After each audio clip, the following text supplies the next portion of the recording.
Hi everybody, Dr. Jen here. Today's tip for building resilience is to create an environment in your home that's safe for your children to share what they're going through.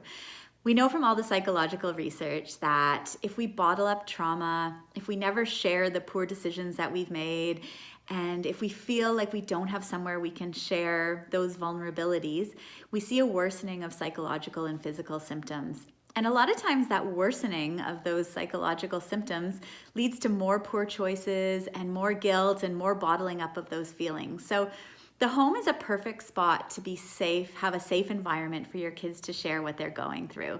And I know this isn't always easy. Kids are not usually the first ones to come home and share everything they've done that they think they might get in trouble for. So one way that I've started doing this in our house that I found really has opened an amazing dialogue with the kids is I've told my kids that I will always be their fact check, which means that anything that they hear at school, they can come home and ask me about, and I will tell them whether it's true or not. So I'm sure you can imagine some of the conversations that have come up from this fact check. But the interesting thing about a fact check is kids also don't like to not know whether something is true. They're hearing a lot from their peers, a lot more than you might even think they're hearing.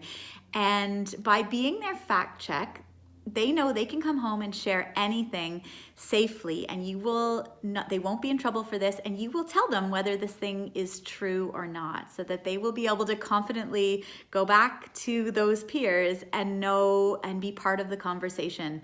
And it also allows you to add information in to help them understand some of the more complex things that are starting to come up in their lives. So to build resilience, create safe environments for your kids to share and to talk about some of the things that are coming up. I'm 100% positive that I wouldn't know about a lot of the things that my kids and their friends are talking about unless I had started the dialogue this way and made it safe for them to come home and share. So be the fact check in your house. Try to create an environment that's safe for your kids to share, that they know that they won't be in trouble for talking about these things, that these things are actually important and that you're there for them.